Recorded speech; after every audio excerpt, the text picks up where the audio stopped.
Hello students. तो हम अपने आज का लेक्चर स्टार्ट करते हैं। लास्ट लेक्चर में हमने बेयरस्टोन ब्रिज प्रिंसिपल पढ़ा था। उस प्रिंसिपल के बाद वो आपको समझ में आ गया होगा। अगर आपको उसमें कोई डाउट लग रहा है तो आप व्हाट्सएप ग्रुप पर सेंड कर सकते हैं, तो मैं उसको सॉल्व वापस से करवा दूंगा या फिर जो भी आपका डाउट है उसे सॉल्व कर देंगे। अब अगला जो हम टॉपिक पढ़ने वाले हैं वो है internal resistance of cell. Internal resistance of cell, या फिर मैं बोल सकता हूं सेल का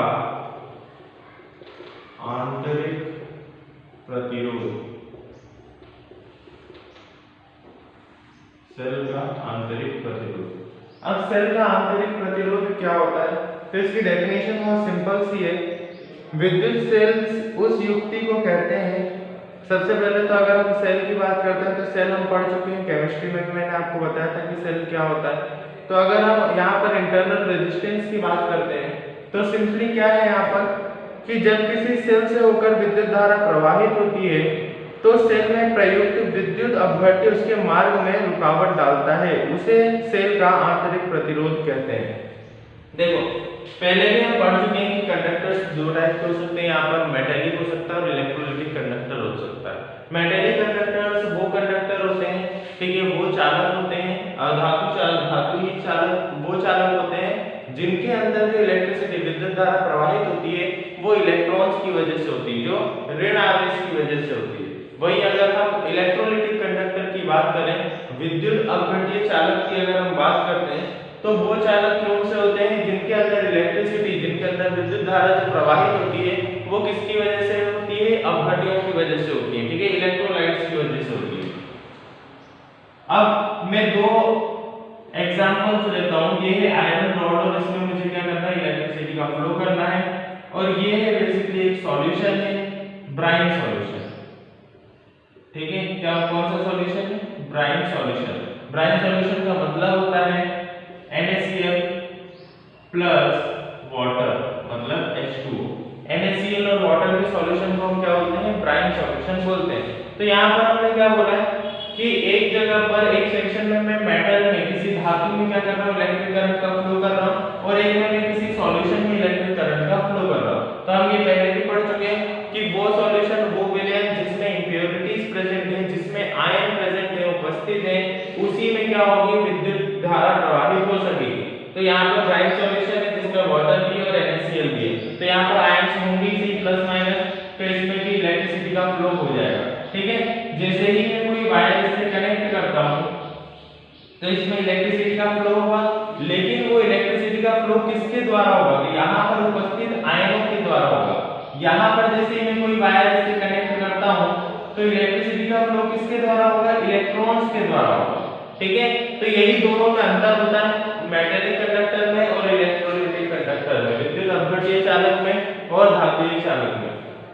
अब उसका इससे क्या लेना देना है, इसकी डेफिनेशन में उसका सीधा यहाँ पर लेना देना है। डेफिनेशन में उसने क्या बोला है, एक बार मैं वापस से रिपीट कर रहा हूँ। जब किसी सेल में से होकर विद्युत धारा प्रवाहित होती है तो सेल में प्रयुक्त विद्युत अपघट्य उसके मार्ग में जो रुकावट डालता है उसे उस सेल का आंतरिक प्रतिरोध कहते हैं, ठीक है। कौन रुकावट डाल रहा है, विद्युत अपघट्य, ठीक है, जिसे हम इंग्लिश में क्या बोलते हैं, इलेक्ट्रोलाइट्स, ठीक है। देखते हैं इंग्लिश में इसकी डेफिनेशन क्या है। तो इंग्लिश में इंटरनल रेजिस्टेंस की डेफिनेशन है, the resistance offered by the electrolytes of any cell is known as internal resistance of a cell. मतलब किसी सेल की इलेक्ट्रोलाइट्स जो रेजिस्टेंस ऑफर कर रहे हैं, देखो क्या होता है, मान लो कोई सेल है और उसमें सॉल्यूशन है, ठीक है, इलेक्ट्रोड्स यहाँ पर लगे हुए हैं। अब यहाँ पर हो क्या है, जैसे इलेक्ट्रिसिटी यहाँ पर फ्लो होती है तो ये जो सॉल्यूशन है, सॉल्यूशन में प्रेजेंट जो आयंस होते हैं, इलेक्ट्रोलाइट्स जो होते हैं जो कि इसको डिकम्पोज कर रहे हैं, वो क्या करते हैं, इलेक्ट्रिसिटी के फ्लो को रोकते हैं, ठीक है। वो कहीं ना कहीं बाधा उत्पन्न करते हैं इलेक्ट्रिसिटी के फ्लो में, वो कहीं ना कहीं बाधा उत्पन्न करते हैं विद्युत धारा के प्रवाह में, ठीक है। अब इसी बाधा को, इसी रोकने की प्रॉपर्टी को क्या बोला गया है, यहाँ पर आंतरिक प्रतिरोध बोला गया है। सेल के अंदर इलेक्ट्रोलाइट्स ये प्रतिरोध उत्पन्न कर रहे हैं, इसलिए इसे क्या बोला गया है, आंतरिक प्रतिरोध बोला गया है, ठीक है। इंग्लिश में वही same definition, the resistance offered by the electrolytes of any cell is known electrolytes resistance offer कर रहे हैं तो उसे क्या बोला जाता है, इंटरनल रेजिस्टेंस ऑफ सेल बोला जाता है। मैं आपको रेजिस्टेंस की डेफिनेशन पहले ही बता चुका हूं। Resistance is such a property of the conductor by which it opposes the flow of current through it. मतलब क्या है कि एक ऐसी प्रॉपर्टी होती है किसी भी चालक की, किसी भी कंडक्टर की, जिसके द्वारा वो अपने अंदर से प्रभावित होने वाली विद्युत धारा को रोकता है। मतलब अपने अंदर से जो इलेक्ट्रिक करंट फ्लो हो रहा है उसे वो क्या करता है, रोकता है, उसका विरोध करता है। ठीक है, इसीलिए इसे क्या बोला गया है, प्रतिरोध बोला गया। ये इसकी सिंपल डेफिनेशन है। अगर हम कभी इसे बनाते हैं तो इसे ड्रॉ कैसे किया जाता है ये मैं बता देता हूं इस सर्किट डायग्राम में। अगर कोई सेल है तो हम सेल को कुछ इस तरीके से बनाते हैं, हम स्टार्टिंग से देखते आ रहे हैं। तो इसका इंटरनल रेजिस्टेंस या फिर कुछ बुक्स में उसका इंटरनल रेजिस्टेंस उसके साथ भी यहाँ पर दिया गया है। आप रेजिस्टेंस को R से रिप्रेजेंट करते हैं, वैसे ही इंटरनल रेजिस्टेंस को स्मॉल r से आपको इंडिकेट करना है। स्मॉल r से हम इसको क्या करेंगे, रिप्रेजेंट करेंगे। एक डेफिनेशन हम यहाँ पर एक डेरिवेशन पढ़ने वाले हैं। डेरिवेशन किस चीज का, तो हम रिलेशन देखेंगे। ठीक है, किन चीजों में, इलेक्ट्रिक करंट में, ईएमएफ में और पोटेंशियल डिफरेंस में। ठीक है, इलेक्ट्रिक करंट, ईएमएफ और पोटेंशियल डिफरेंस, इनमें हम क्या देखने वाले हैं, यहाँ पर रिलेशन देखने वाले हैं। अब इसके लिए आपको ईएमएफ का पता होना जरूरी है कि ईएमएफ क्या होता है और पोटेंशियल डिफरेंस क्या होता है। ठीक है, ईएमएफ की हम बात करते हैं। मैं डेफिनेशन एक बार यहाँ पर पढ़ देता हूँ। ईएमएफ और पोटेंशियल डिफरेंस, तो यहाँ पर पहले लिख देते हैं ईएमएफ और पोटेंशियल डिफरेंस। ईएमएफ को विद्युत वाहक बल बोला जाता है, वाहक बल बोला जाता है, और पोटेंशियल डिफरेंस को विभवांतर बोला जाता है, विभवांतर या फिर विभवांतर। हाँ ठीक है, विभवांतर बोला जाता है। तो यहाँ पर हमने देखा ईएमएफ और पोटेंशियल डिफरेंस। अब ईएमएफ क्या होता है और पोटेंशियल डिफरेंस क्या होता है, मैं आपको पोटेंशियल डिफरेंस पहले ही बता चुका हूँ। ईएमएफ की हम यहाँ पर बात करते हैं तो ईएमएफ बेसिकली क्या है, ईएमएफ का मतलब होता है potential difference in open circuit. Potential difference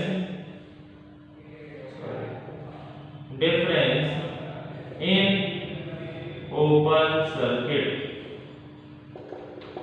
ठीक है, किसी खुले परिपथ में विभवांतर को ही क्या बोला जाता है, ईएमएफ बोला जाता है। ठीक है, और जब देखो सिंपली क्या है, पोटेंशियल का डिफरेंस दो पॉइंट्स के बीच में ए और बी, इन दोनों पॉइंट्स के बीच में जो भी पोटेंशियल यहाँ पर मान लो 10 वोल्ट है और जैसे ही वो यहाँ पर पहुंचा तो 9 वोल्ट हो गया। इन दोनों के डिफरेंस को, इन दोनों के अंतर को ही विभवांतर बोलते हैं। तो 10 - 9 क्या हो गया, 1 वोल्ट हो गया। अब अगर ए और बी एक ऐसे परिपथ में जुड़ेंगे जो कि खुला हुआ है, ठीक है, ओपन सर्किट में है, तो इसको हम क्या बोलेंगे, ईएमएफ बोलेंगे। ठीक है, लेकिन अगर यही क्लोज्ड सर्किट में है, बंद परिपथ में है, तो इसको हम क्या बोलेंगे, यहाँ पर विभवांतर बोलेंगे। तो ये बेसिक डिफरेंस है ईएमएफ में और पोटेंशियल डिफरेंस में, आपको क्लियर होना चाहिए। ठीक है, ईएमएफ क्या होता है, पोटेंशियल डिफरेंस क्या होता है। तो the potential difference between two points in open circuit is known as EMF. और वहीं हम पोटेंशियल डिफरेंस की बात करेंगे, it is the minimum potential difference between two points. Clear है इतना। अब आते हैं हम अपने क्वेश्चन पे। क्वेश्चन क्या था हमारा, हम यहाँ पर जो देखने वाले हैं वो रिलेशन देखने वाले हैं, किसके बीच में, इंटरनल रेजिस्टेंस में, ईएमएफ में, पोटेंशियल डिफरेंस में और फ्लोइंग करंट में। ठीक है, हमें रिलेशन देखना है, संबंध देखना है विद्युत वाहक बल में, विभवांतर में, उसके बाद आंतरिक प्रतिरोध में और विद्युत धारा में। तो इसके लिए मैं एक छोटा सा डायग्राम यहाँ पर बना देता हूँ। डायग्राम क्या है कि मैंने एक सेल को कनेक्ट किया है और उसी से एक रेजिस्टेंस को कनेक्ट किया है। ठीक है, सेल का जो फ्लो होगा वो रेजिस्टेंस में जाएगा, रेजिस्टेंस को मैं R बोल देता हूँ। यहाँ पर ये जो सेल है, यहाँ पर एक की में लगा देता हूँ। ठीक है, अब ये सेल है, इसका जो आंतरिक प्रतिरोध है, इंटरनल रेजिस्टेंस है, उसको मैं R बोल देता हूँ। यहाँ पर ये क्या हो जाएगा, K हो जाएगा। क्लियर है इतना। ठीक है, ईएमएफ की अगर हम बात करते हैं तो ईएमएफ को मैं यहाँ पर ई से रिप्रेजेंट कर देता हूँ। ईएमएफ क्या है? ई है।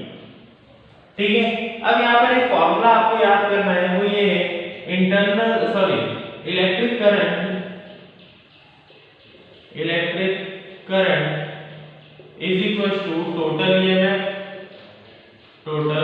ईएमएफ अपॉन में टोटल रेजिस्टेंस। वही अगर हम बात करेंगे विद्युत धारा बराबर कुल विद्युत वाहक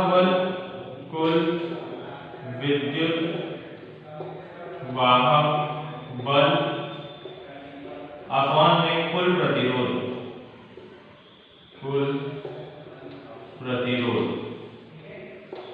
ठीक है, कुछ इस तरीके से इसका फॉर्मूला है। ये फॉर्मूला आपको याद करना है क्योंकि यही फॉर्मूला यहाँ पर भी यूज होगा और आगे होने वाले कुछ डेरिवेशंस में भी ये यूज होने वाला है। ठीक है, तो इसको आप थोड़ा अच्छे से देख लेना, इसको याद कर लेना। अब आगे बढ़ते हैं हम डेरिवेशन की तरफ। तो डेरिवेशन में हमें करना क्या है, बेसिक प्रोटोटाइप में आपको बता देता हूँ। देखो क्या करने वाले हैं हम, यहाँ पर एक रेजिस्टेंस दिया हुआ है और यहाँ पर क्या है, रेजिस्टेंस है। सेल का ईएमएफ कितना दिया हुआ है, ई दिया है। ठीक है, यहाँ पर सेल का ईएमएफ हो गया ई, के की दी हुई है, लेकिन रेजिस्टेंस, अगर इस सर्किट में मैं बात करता हूँ, करंट आई फ्लो हो रहा है, अगर इस सर्किट की बात कर रहा हूँ तो इस सर्किट में टोटल रेजिस्टेंस कितना हो जाएगा, तो हमें साफ साफ दिख रहा है टोटल रेजिस्टेंस यहाँ पर क्या हो रहा है, R प्लस R। तो मैं देखता हूँ सबसे पहले ईएमएफ ऑफ सेल, या फिर मैं बोल सकता हूँ सेल का विद्युत वाहक बल बराबर क्या है, ई है। ठीक है, सेकंड कुल प्रतिरोध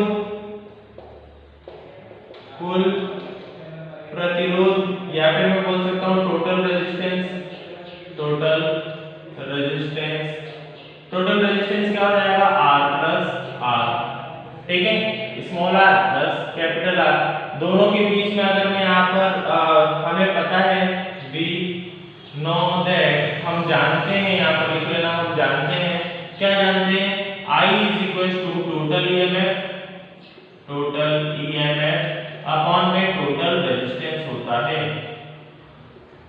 हिंदी मीडियम वाले भी फॉर्मूला लिख लेना जो अभी मैंने पहले लिखवाया था, कुल विद्युत वाहक बल बटे कुल प्रतिरोध। I इज इक्वल टू क्या है, टोटल ईएमएफ क्या है, E है, तो यहाँ पर हो गया E अपॉन में टोटल रेजिस्टेंस क्या है, R प्लस R, तो यहाँ पर हो गया R प्लस R। ठीक है, ये हो गया हमारा नॉर्मल एक इक्वेशन, हम इसको दे देते हैं, तो मैं यहाँ पर दे देता हूँ इक्वेशन इज इक्वल टू 1। अब एक चीज हमें यहाँ पर पता होनी चाहिए, वो क्या है कि हमें ओम्स लॉ से क्या पता है, V I is equal to क्या होता है, V अपॉन में R। ठीक है, हमें ओम्स लॉ से पता है कि बाय ओम्स लॉ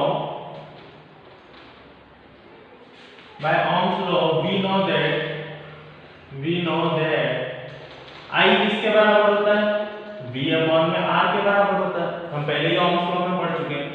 इसको दे दो इक्वेशन नंबर 2। अब देखो ध्यान से, I अगर इसके बराबर है और I इसके भी बराबर है, तो ये दोनों भी बराबर होंगे, तो मैं इन दोनों को बराबर लिख देता हूँ। यहाँ पर लिखो फ्रॉम इक्वेशन 1 एंड 2, इक्वेशन 1 समीकरण 1 और 2 से V अपॉन में R बराबर E अपॉन में R plus R, cross multiply कर दो, तो V R plus capital R is equal to R E, अंदर मल्टीप्लाई करेंगे तो VR plus V R is equal to R E, R वाली जो टर्म है उसको उधर भेज देते हैं, तो VR is equal to R E minus VR, VR is equal to, दोनों में से R मैंने कॉमन ले लिया, यहाँ पर क्या हो जाएगा, E माइनस V, यहाँ से V को मैं इधर भेज देता हूँ, तो R की वैल्यू आ जाएगी R E minus V upon में V, इसको कॉमन ले लेता हूँ, तो R इज इक्वल टू क्या हो जाएगा, कैपिटल R E अपॉन में V माइनस 1। ठीक है, ये हो जाएगा हमारा आंसर। अगर आपको मार्कर की इंक थोड़ी स्लो है, तो अगर आपको नहीं दिख रहा हो, आई होप दिख तो रही है। ठीक है, तो यहाँ पर ये क्या आ गई, हमारे इंटरनल रेजिस्टेंस की वैल्यू आ गई। हमने रिलेशन निकाल लिया इलेक्ट्रिक करंट में, इंटरनल रेजिस्टेंस में ईएमएफ में, मतलब विद्युत वाहक बल में और विभवांतर में, इनमें हमने क्या निकालना है, यहाँ पर डिफरेंस निकालना है। V यहाँ पर क्या है, विभवांतर है, मतलब पोटेंशियल डिफरेंस है। E यहाँ पर EMF है, विद्युत वाहक बल है। कैपिटल R यहाँ पर प्रतिरोध है और स्मॉल r यहाँ पर क्या है, आंतरिक प्रतिरोध है। यहाँ पर ये डेरिवेशन खत्म होता है। लास्ट में स्मॉल r क्या है, एक तरीके से इंटरनल रेजिस्टेंस है, तो है क्या, रेजिस्टेंस है, तो इसकी यूनिट यहाँ पर लिखना मत भूलना, जो कि क्या होती है, ओम। ठीक है, ये एक डेरिवेशन हमारा यहाँ पर कंप्लीट होता है। अगर आपको इसमें कुछ डाउट आता है तो आप लोग पूछ सकते हैं। ठीक है, अगली क्लास में मिलते हैं, ड्रिफ्ट वेलोसिटी का टॉपिक हम पढ़ेंगे। Thank you.